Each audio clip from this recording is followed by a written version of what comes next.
સ્વાધ્યાય 9 દાખલા નંબર છે 16 y into dx minus x into dy upon y is equal 0. બરાબર તો અહીંયા આપણે જે કે વ્યાપક સ્વરૂપ મેળવવાનું છે તો બહુ જ સહેલું છે બરોબર. y છે 0 સાથે ગુણાશે આ બાજુ એટલે 0 થઈ જશે તો y into dx minus x into dy is equal 0. આ પદને સામેની બાજુ લઈ જાઓ તો y into dx is equal x into dy. હવે બાળકો અહીંયા આ બાજુ y ને છેદમાં લ્યો dy ના, આ બાજુ x ને લ્યો તો આપણે કહી શકીએ કે dx upon x is equal dy upon y. તો અહીંયા y ને સૂત્રનો કરતા બનાવવાનો થાય બધામાં આન્સર એ રીતે આપ્યો છે તો dy upon y પેલા લઈ લઉં છું અને dx upon x. ઇન્ટિગ્રેશન લ્યો વ્યાપક સ્વરૂપ માટે integration dy upon y is equal integration dx upon x. Integration કરશો તો આપણે કહી શકીએ કે therefore log mod y is equal log mod x plus log mod c. બધી log છે એટલા માટે. હવે therefore આપણે એમ કહી શકીએ કે log mod y is equal log એક વખત લેવું કોમન લેશું એટલે x into c થઈ જશે. બે બાજુ log cut therefore y is equal x into c અથવા c into x. એટલે આ રીતનો આપણે જોઈએ દાખલો એકદમ સરળ છે, સહેલો છે બરોબર.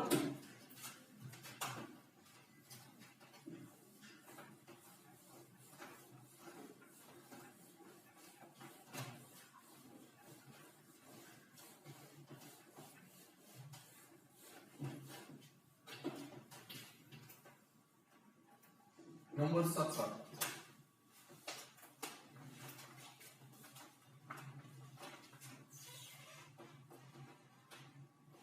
17 છે એ નથી લેવાનો કોર્સ આ વર્ષના કોર્સ અનુસાર. તો દાખલા નંબર છે 18. હવે જોઈએ કે વિકલ સમીકરણ આ ખાસ ધ્યાન રાખજો e raised to x into dy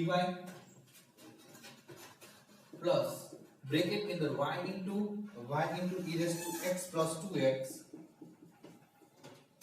into dx equals 0. હવે આપણે જોઈએ કે સમીકરણને dx વડે ભાંગશું તો અહીંયા dy upon dx અને dx નીકળી જશે તો dx વડે ભાંગીએ છીએ e raised to x dy by dx plus અહીંથી નીકળી ગયા એટલે બ્રેકેટ છૂટો પડી ગયો y e raised to x plus 2x is equal 0. છોકરો આ દાખલો છે લગભગ કદાચ અગાઉ 9.5 માં કે 9.6 માં ગમે ની આવી ગયો હોય તો આ દાખલો એકદમ સરળ છે. કઈ રીતે કરવાનો થાય બાળકો જો આ પોઝિશન માં આપણે એમ કહીએ કે d by dx તો e raised to x into y plus 2x I am 0. તો બાળકો અહીંયા e raised to x into y નું તમે વિકલન કરો x ની સાપેક્ષ તો આખું પદ આવશે. તો આ રીતે તમે ફરી પાછું ઊંધી રજૂઆત કરી શકો. આને આમ લઈ શકો અને આમ લઈ શકો, બે બાજુ ઊંધી રજૂઆત કરી શકો. હવે આનું ઇન્ટિગ્રેશન લો બહુ સહેલું છે. જો ઇન્ટિગ્રેશન લેશો integration d by dx e raised to x into y into dx plus આ 2 by આ પદ માટે 2 by x dx is equal 0.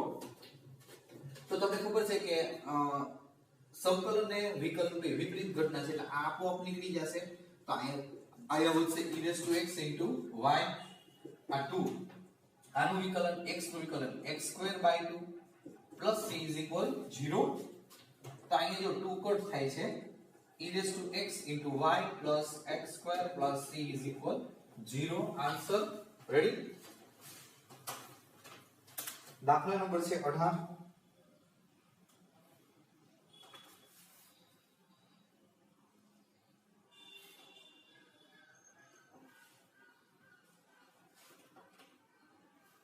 બરાબર આમાં c છે આન્સરમાં છે c સામેની બાજુ લીધો છે તો અહીંયા c ડેશ કરી નાખો તમે બરોબર. તો સામેની બાજુ જશે તો e raised to x into y plus x square is equal minus c dash. તો therefore e raised to x into y plus x square is equal c because of c is equal minus c dash. તમે લખી શકો આ રીતે. કદાચ અહીંયા કોઈ તો ખોટું નથી પડતું પણ આન્સરમાં આપણને જો કે આ રીતે આપ્યું છે તો આ રીતે લખવાનું બરોબર. બાકી આ સાચું જ છે c અહીંયા કારણ કે સામે લખો એ તો આપણને ખબર નથી. આ તો આન્સર આપણે સેટ કરી છે બરોબર. એટલે આપણે જોઈએ કે સ્વાધ્યાય 9 છે આ અત્યારના કોર્સ અનુસાર પૂરું થઈ જાય છે બરોબર. સ્વાધ્યાય 10 છે એ આપણે ચાલુ કરવાનું છે.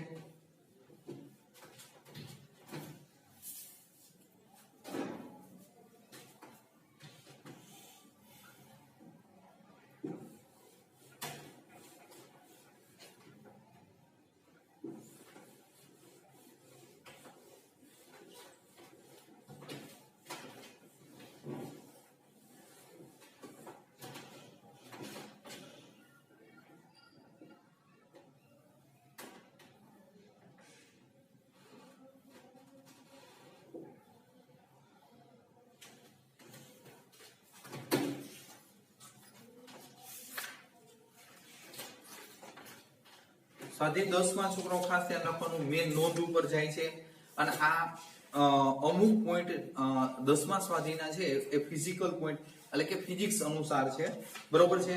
સદિશ રાશિ કોને કહેવાય, અદિશ રાશિ કોને કહેવાય એની ઉપર છે આખે આખું. તો જો કે પ્રાથમિક માહિતી માટે તમારા સદિશ અને અદિશ વિશે તો તમારા 11માં પણ આવી ગયું છે અને સોરી આપણે જો કે 11માં આવી ગયેલું છે ફિઝિક્સમાં. સદિશ રાશિ કોને કહેવાય કે જે રાશિને દિશા અને માનની બંનેની જરૂર હોય એ સદિશ રાશિ બરોબર છે. અને અદિશ રાશિ કોને કહેવાય તો જેને માત્ર માનની જરૂર હોય દિશાની જરૂર ન હોય એને અદિશ રાશિ કહેવાય. આ બે વચ્ચેનો ભેદ છે વ્યવસ્થિત સમજો એટલે 10.1 છે એ પૂરું થઈ જાય છે બરોબર. અને 10.1 માં આપણે જોઈ કે સમરેખ અસમરેખ માટે છે 11માં આવી ગયેલું છે.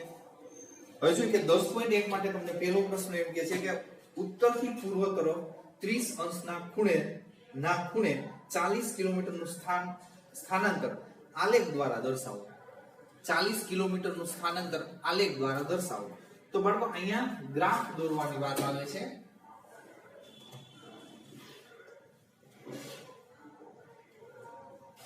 ગ્રાફ દોરવાની વાત છે.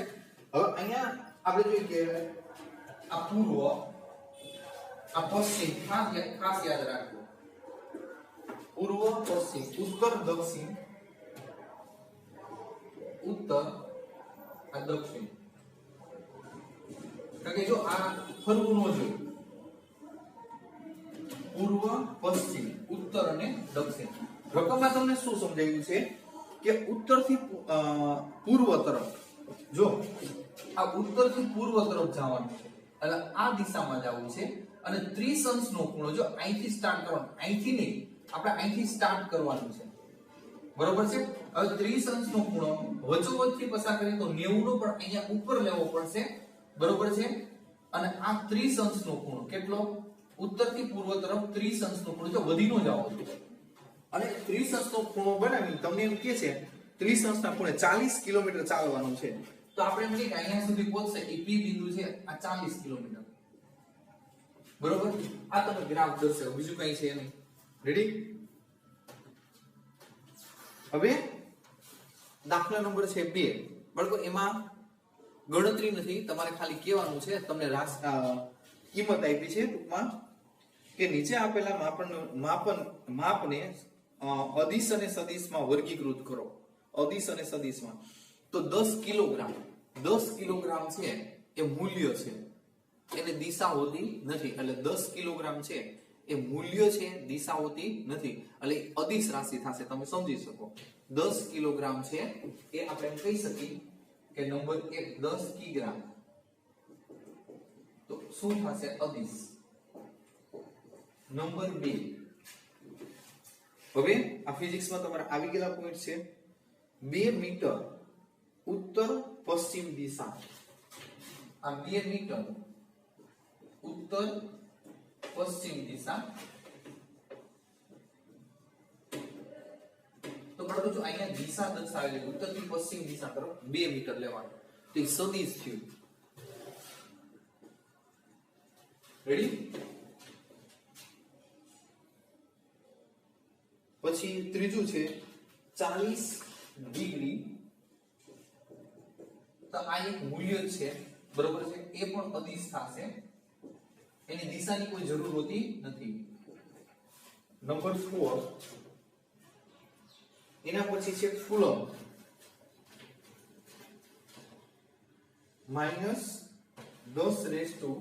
હલન 10⁻⁻⁹ આ કુલમ આ પણ આપણે જોઈએ કે એક મૂલ્ય છે બરોબર છે જે કઈ હોય એનું ફિઝિક્સ અનુસાર એટલે આ પણ અદિશ રાશિ નંબર 5 તમને આપ્યું છે નંબર 5 છે 1 2 3 4 રહી જાય છે 40 વોટ છે તો આ પણ તમે સમજી શકો આ મૂલ્ય છે બરોબર છે તો એ પણ અદિશ રાશિ છે પછી નંબર 6 20 મીટર પ્રતિ સેકન્ડ 20 મીટર પ્રતિ સેકન્ડ તો છોકરાઓ જો ખાલી મીટર હોત તો અદિશતા પણ જો મીટર પ્રતિ સેકન્ડ બરોબર છે સમય છે એ આપણે જોઈએ કે એને પણ દિશાની જરૂર પડે ઋણ ન હાલે તો આપણે જોઈએ કે આ પણ શું થશે સદિશ રાશિ એટલે ટૂંકમાં ખાલી મીટર હોય તો એ અદિશ રાશિ પણ મીટર પ્રતિ સેકન્ડ મીટર પ્રતિ મિનિટ મીટર પ્રતિ કલાક એવી રીતે આપ્યું હોય તો એ સદિશ રાશિ બધી થશે માત્ર મીટર સેન્ટીમીટર કિલોમીટર એ અદિશ રાશિ રેડી આ રીતે સદિશ અને અદિશ તમને વધુ માહિતી આપણે જો કે ફિઝિક્સમાં તમને ખબર પડી જશે આ બધું તમને ડિટેલમાં ફિઝિક્સમાં આવશે રેડી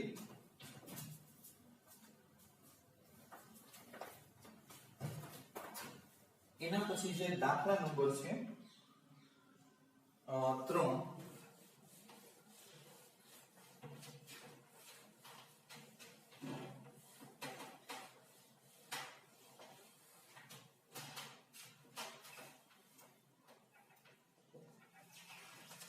દાખલા નંબર છે 3 નીચે આપેલ રાશિઓને અદિશ અને સદિશ રાશિઓમાં વર્ગીકૃત કરો જો અદિશ અને સદિશ રાશિમાં વર્ગીકૃત કરો તો અગાઉ જે દાખલા નંબર 2 કર્યું એ જ અનુસાર તો જો સમયગાળો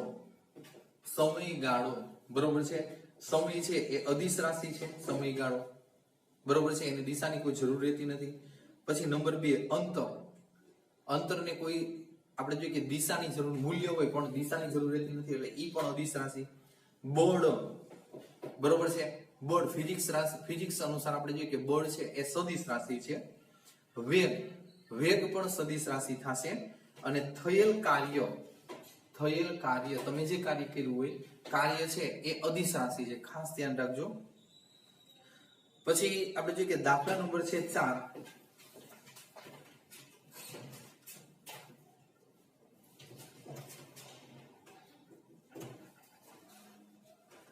હવે એક આકૃતિ દર્શાવેલી છે આ રીતે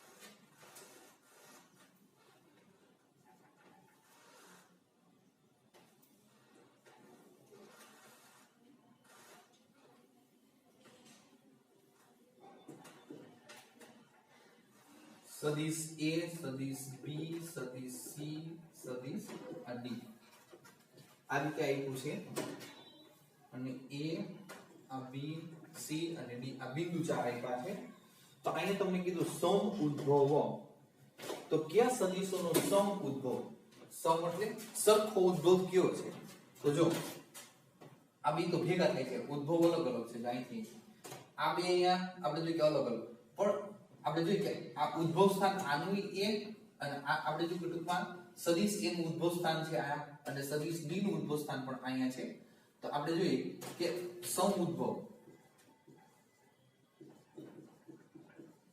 સદિશ આપણે કહી શકીએ A સદિશ A અને સદિશ D છે અથવા થશે નંબર 1 પછી સમાન સદિશો સમાન સદિશ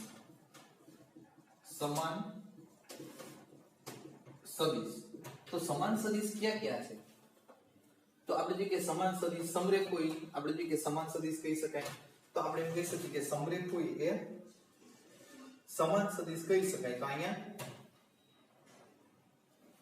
સમાન સદિશ જેના ઉદ્ભવ સ્થાન સરખા હોય ને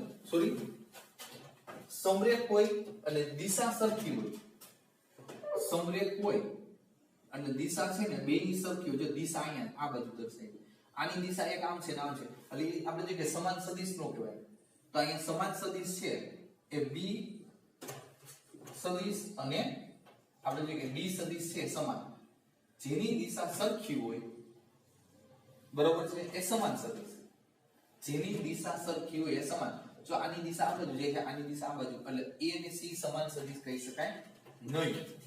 નંબર 3, સમરેખ પરંતુ સમાન નહીં, સમરેખ પરંતુ સમાન નહીં. જો સમરેખ પરંતુ સમાન નહીં, જો સમરેખ હોવા જરૂરી છે તો આ તો બે સમાન છે, તો સમાન નહીં તો વૈધાર્થ, અને એ સમરેખ છે, જો સદિશ a અને સદિશ c છે એ સમરેખ છે, બરોબર છે. તો આપણે જો કે સદિશ a અને સદિશ c છે, સદિશ a અને સદિશ c છે એ સમરેખ છે પણ સમાન નથી, જો એકની દિશા આ બાજુ છે એકની દિશા આ બાજુ છે, એટલે આપણે જે આ 3 પોઈન્ટ આપણને પૂછ્યા હતા આકૃતિ ઉપરથી એનું વર્ણન ફરી પાછું, સમઉદ્ભવ સદિશ જેનો ઉદ્ભવ સ્થાન એક જ હોય, તો જો આપણે b અને સદિશ a અને સદિશ d નું ઉદ્ભવ સ્થાન એક જ છે, એટલે સમઉદ્ભવ સદિશ a અને d. પછી બીજો સમાન સદિશ જેની દિશા સરખી હોય એ સમાન સદિશ, જો આ સદિશ b ની દિશા અને સદિશ d ની દિશા સરખી છે એટલે સમાન સદિશ. સમરેખ પરંતુ સમાન નહીં, તો જો આ તો સમાન છે એટલે એ તો નથી જ લેવાના, સમરેખ છે તો સદિશ a અને સદિશ c સમરેખ છે પરંતુ સમાન નથી, કારણ કે બેની દિશા અલગ અલગ છે. રેડી? એટલે આ રીતે આપણે જોઈએ કે આ પોઈન્ટ છે અહીંયા પૂરો થઈ છે. હવે એના પછી થોડું ગણતરી વાળું છે એ પછી લેશું આપણે. પાંચમો પ્રશ્ન છે